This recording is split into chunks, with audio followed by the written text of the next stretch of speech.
High ibn ইয়াকজান, কেউ শুনছেন এই বইটার নাম? এখানে কেউ শুনছেন? হাই ইবন ইয়াকজান, এটা হচ্ছে ইবন তুফাইল বলে একজন স্প্যানিশ স্কলার, স্পেনের একজন, স্পেনে কর্ডোবা আমাদের ছিল না, কুর্তুবি বলি যে, কুর্তুবি কোথায়? স্পেনের। কিন্তু এরকম স্পেনের স্কলার আছেন, অনেক স্কলার ছিলেন। ইবন হাজম ছিলেন স্পেনের, বা আরও ছিলেন অনেক বড় বড় আলেম ছিলেন স্পেনের। তো ইনি ছিলেন ইবন তুফাইল, স্পেনের একজন স্কলার। উনি একটা বই লিখছিলেন হাই ইবন ইয়াকজান, 1105 থেকে 1185 শতাব্দীতে ওনার জীবন ছিল, ওই সময় লিখছিলেন। এটা ইংলিশে পাওয়া যায় এবং এটার একটা কার্টুন আছে যারা তুর্কিশরা বানাইছে, আমি তো তুর্কিশ ল্যাঙ্গুয়েজ বুঝি না, অ্যানিমেশন। তো ওইখানে দেখায় কি যে একটা ছেলে জাহাজ ভেঙে যাওয়ার জন্য একটা ছেলে একটা দ্বীপে গিয়ে ল্যান্ড করে, এবং ওই দ্বীপে সে একা বড় হয়, কোনো মানুষ নেই আর। তো ওইখানে একটা হরিণীকে সে তার মা মনে করে, হরিণী, সেই হরিণটাকে তাকে খুব আদর করতো। তো একসময় সে হরিণটা মারা যায়, তখন সে হরিণীর ঠোঁট, চোখ এগুলো ধরে ফিল করার চেষ্টা করে যে কি হয়েছে এই হরিণটার, কেন কথা বলে না, আমি ডাকলে তো সে রেসপন্ড করতো বা করতো। তখন সে চিন্তা করতে শুরু করে যে জন্ম, মৃত্যু, জীবন, এসব নিয়ে চিন্তা করতে শুরু করে, এবং সে কিন্তু নিজের থেকেই বোঝে, একা বড় হয়ে, মানে প্রকৃতির ভিতর থেকেই সে বোঝে যে আল্লাহ আছেন, আল্লাহ সৃষ্টিকর্তা, আমাদের সৃষ্টিকর্তা, আল্লাহ নিয়ম বেঁধে দিয়েছেন বা আল্লাহর নিয়মে দুনিয়া চলতেছে, এগুলো সে এমনি অটোমেটিক্যালি বুঝে। আমাদেরকেও যদি ছেড়ে দেওয়া হতো ফিতরার উপরে, তাহলে আমরাও কিন্তু বুঝতাম। কিন্তু আমাদের সিনেমা, নাটক, গান, উপন্যাস, এগুলো কোথায় যাবে? এই যে একটু আগে বললাম, এগুলোর বোম্বার্ডমেন্ট থেকে কিন্তু আমরা আল্লাহর রিয়েলিটিটাকে ওইভাবে রিয়েলাইজ করি না যে আল্লাহ কত রিয়েল বা কতই। আল্লাহর একটা নাম কিন্তু আল হক, আপনারা জানেন তো।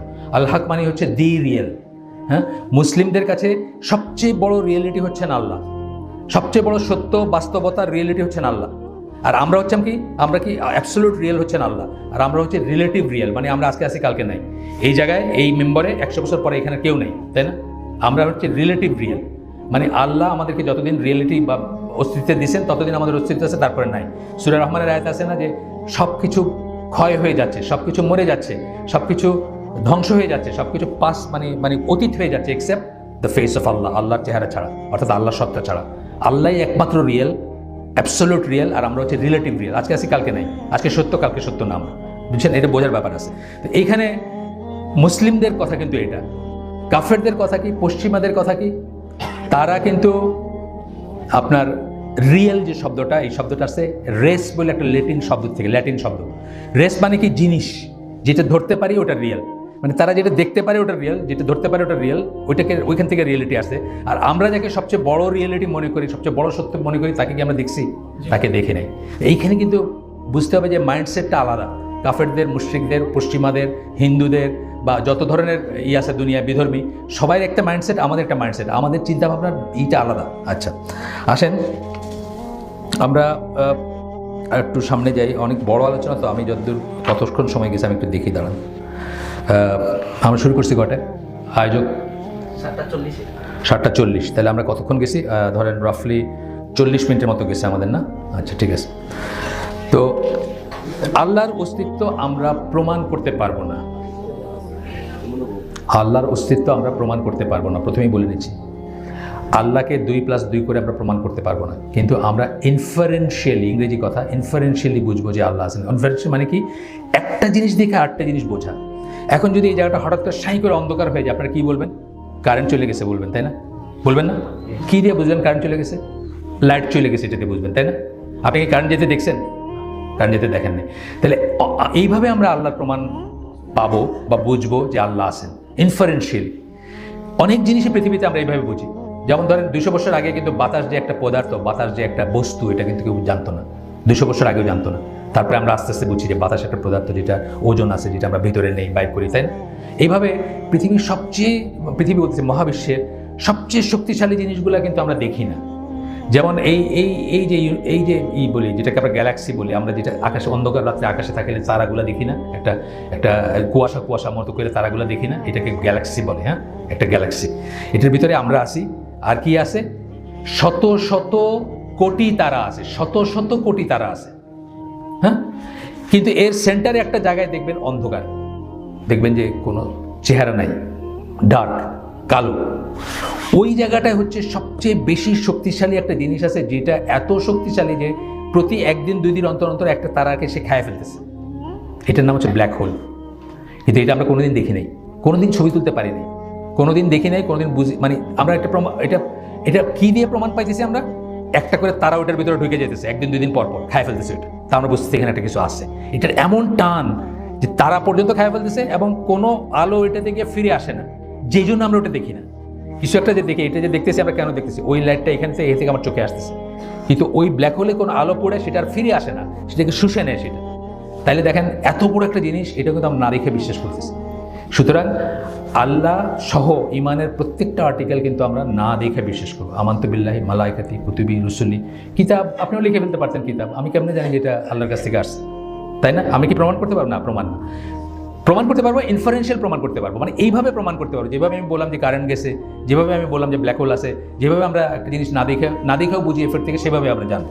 আচ্ছা, তো এখানে আল্লাহ কোরআনে অনেকখানে মানুষকে যুক্তি দিয়ে তাকে তার দিকে ডাকছেন, তার দিনের দিকে ডাকছেন।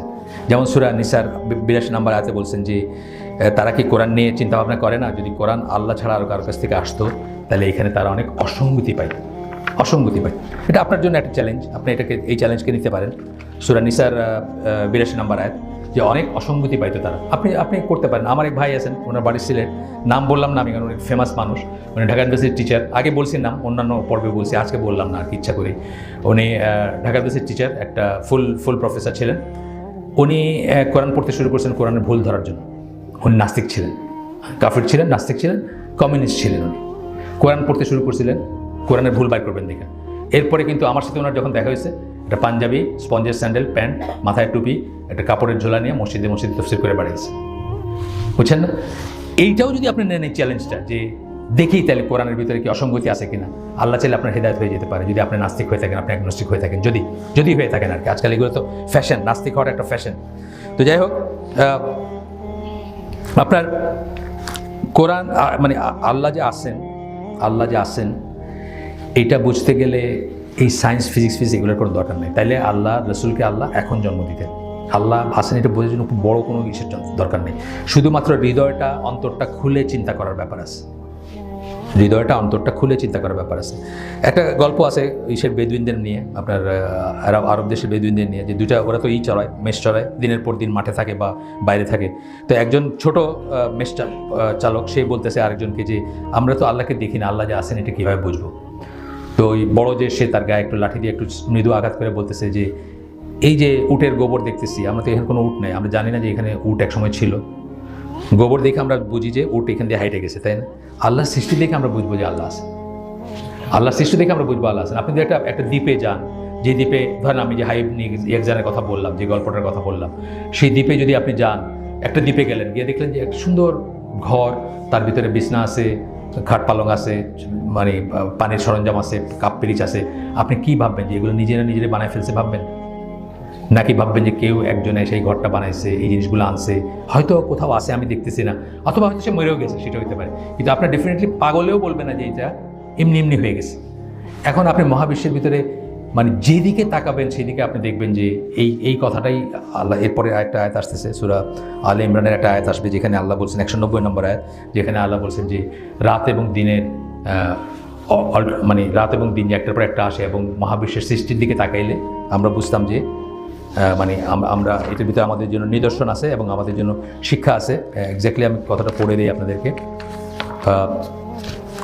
এখানে হচ্ছে যে আকাশসমূহ এবং পৃথিবী সৃষ্টির ভিতর, মানে সৃষ্টির দিকে তাকাইলে এবং রাত এবং দিনের পরিবর্তনের দিকে তাকাইলে আমরা এর ভিতরে আল্লাহর নিদর্শন আছে, আয়াত আছে আল্লাহর, এবং আমরা যারা ম্যান অফ আন্ডারস্ট্যান্ডিং, যাদের আছে, আকল আছে, বা যাদের আছে, তাদের জন্য এর ভিতরে নিদর্শন আছে। এই কথাগুলো কেন বললেন আল্লাহ? এই কথাগুলো এই জন্য বললেন, আপনাকে কিন্তু যুক্তি দিয়ে আল্লাহ তার দিকে ডাকতেছেন, তার সম্বন্ধে চিন্তা করার কথা বলতেছেন। যুক্তি, সায়েন্স, একটু চিন্তা করবেন, একটু বুঝবেন। আচ্ছা, আকাশসমূহের সৃষ্টি এবং পৃথিবীর সৃষ্টির দিকে কেন তাকাইতে বলতেছেন? এখন পর্যন্ত এই মহাবিশ্ব কীভাবে সৃষ্টি হয়েছে সেটার যে সবচেয়ে বেশি গ্রহণযোগ্য যে এক্সপ্লেনেশন, সেটা হচ্ছে যে একটা বিন্দু থেকে, একটা বিস্ফোরণের পরে এই সমস্ত কিছু আসছে। একটা বিন্দুতে সব কিছু ছিল, এবং আল্লাহ সেই বিন্দুটা, আমরা মুসলিমরা কি মনে করি? আল্লাহ বলছেন হয় এবং হয়েছে, এবং সেখান থেকে, এবং এটা এত চুলচেরা হিসাব যে 1 মাইক্রন যদি এদিক ওদিক হইতো তাহলে পুরাটা আবার কলাপস করে যেত, ধ্বংস হয়ে যেত আবার। এত চুলচেরা হিসাব। এই জন্য আল্লাহ বলছেন যেদিকে তাকাইতে, চিন্তা করতে, যে সামান্য এদিক ওদিক হইলে আর কিছুই থাকতো না, সব কিছু আবার ধ্বংস হয়ে যেত। আচ্ছা, আর রাত দিনের কথা কেন বলছেন? দেখেন, আমি অন্যভাবে বলি, যে আপনি ধরেন সিলেট শহরে গেছেন, ওই ট্রাফিক লাইট আছে, সবুজ, হলুদ, লাল, লাল থেকে আবার হলুদ, সবুজ, তিনটা স্টেপ। একেবারে পাগল যে সেও বলবে না যে এই বাতিগুলো নিজে জ্বালাইতেছে, কেউ বলবে না, পাগলও বলবে না। কম জ্ঞানজার সে বলবে কোথাও বসে বসে কেউ সুইচ টিপতেছে। আর বেশি জ্ঞানজার সে বলবে কি যে একটা রিলে সিস্টেম আছে, মানে একটা সিস্টেম বানায় দিচ্ছে কেউ ইঞ্জিনিয়ার, সেই অনুযায়ী চলতেছে বা রিলে বাই আছে। তো এখন আপনার আল্লাহ রাত দিনের কথা কেন বললেন? রাত দিন এটা কিন্তু একটা বিন্যাস, এটা কিন্তু সিস্টেম। রাতের পরে দিন আসে, দিনের পরে, এটা কোনো হয় নাই। এটা শুধু কখন হবে? কিয়ামতের আগে দেওয়া হবে, তার আগে কিন্তু এটার কোনো চেঞ্জ নাই। রাতের পরে দিন, দিনের পরে রাত আসবে। এবং ধরেন এখানে সিলেটের কথা আমি বলতেছি যে 22 তারিখ, গত 22 তারিখ ছিল সবচেয়ে ছোট রাত এবং সবচেয়ে বড় দিন ছিল। তারপরের দিনটা কি? রাতটা একটু করে বড় হইতেছে, দিনটা একটু করে ছোট হইতেছে, তাই না? এটা একটা সিস্টেম না? আচ্ছা, আমরা যদি আমাদের ষড় ঋতুর কথা দেখি, বাংলাদেশে যেটা আছে গ্রীষ্ম, বর্ষা, শরৎ, হেমন্ত, শীত, বসন্ত, গ্রীষ্ম, বর্ষা, শরৎ, হেমন্ত, শীত, বসন্ত, ঘুরে আসতেছে না? এগুলো তো সিস্টেম, এগুলো তো বিন্যাস, এগুলো একটা ব্যাপার কেউ করে দিয়েছেন, একটা নিয়ম করে দিয়েছেন। সেই নিয়ম অনুযায়ী, হ্যাঁ ঠিক আছে, সেই নিয়মটা হচ্ছে পৃথিবী ঘুরে আসতেছে সূর্যের চারিদিকে এবং সিজনগুলো চেঞ্জ হইতেছে। কিন্তু এই নিয়মগুলো কি এমনি হয় কোনো নিয়ম? আপনি এখানে কটা মার্বেল ছেড়ে দেন তো, মানে গ্রহগুলোর কথা আমি বলতেছি, আপনি কটা মার্বেল ছেড়ে দেখেন তো, ঘুরে নাকি এগুলো একটা চারিদিকে? আপনি কটা মার্বেল নেন, সৌরমণ্ডলে যে কটা আছে নিয়ে ছেড়ে দেখেন তো, একটা চারিদিকে ঘুরে নাকি? এভাবে ঘুরবে না। একটা বাড়ি খায় টাকটুক খায় শেষ হয়ে যেতেছে, তাই না? তো এই সিস্টেম দেখে আপনার মাথায় আসতে পারতো যে নিশ্চয়ই এই সিস্টেমের বানানোওয়ালা একজন আছেন, নিশ্চয়ই আল্লাহ আছে, এটা মনে হইতে পারতো। আচ্ছা, এরপরে আমরা এই আলোচনার শেষ না, মানে মাঝামাঝির দিকে আসি আমরা এখন।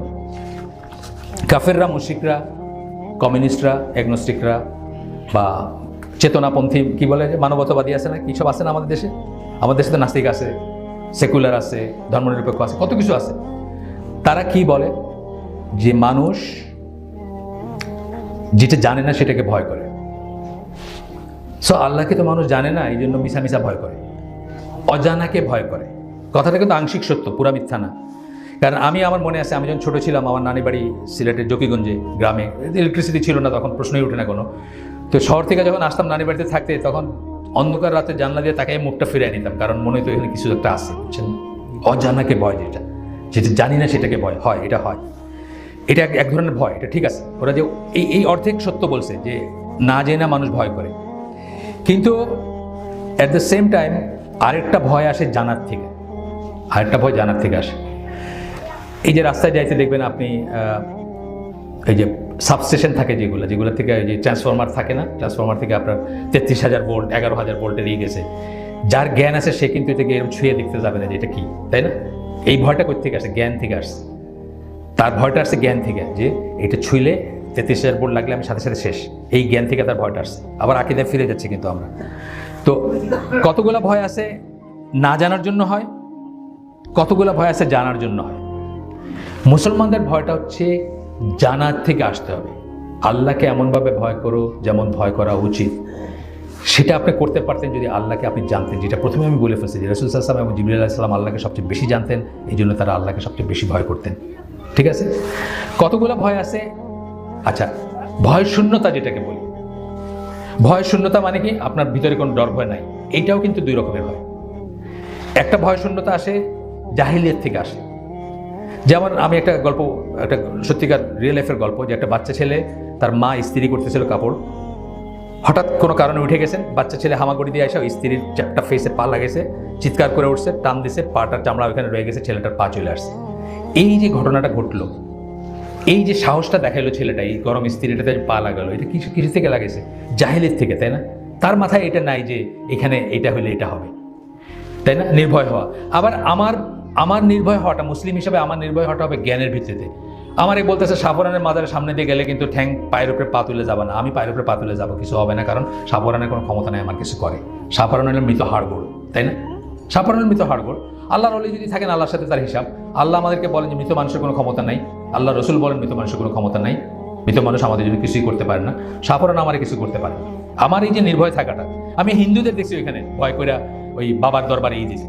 একটা ওই যে রথের দিনে ওই কুলিরা, চা বাগানের কুলিরা ঢোল বাজায় বাইরেছে, ওদের ট্র্যাক্টরটা নষ্ট হয়ে গেছে। তো কইতেছে বাবা বোধহয় রাগ করছে, গিয়ে ওইখানে গিয়ে টাকা পয়সা দিয়ে আসলো, বুঝছেন না?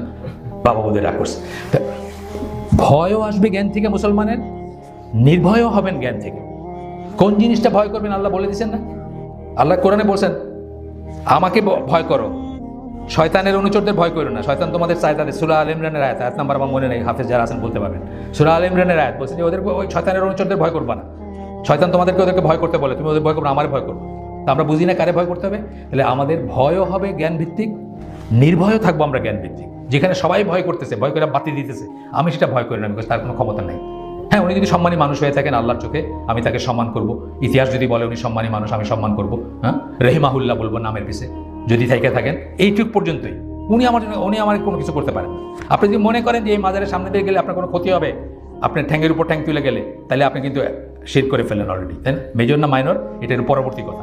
বড় শিরক না ছোট শিরক, এটা হলো কী মনে করছেন আপনি তার উপর ডিপেন্ড করে, কিন্তু আপনি কিন্তু শিরক করে ফেলেন। সুতরাং আমাদের ভয় এবং ভয় শূন্যতা দুইটাই আসবে জ্ঞান থেকে।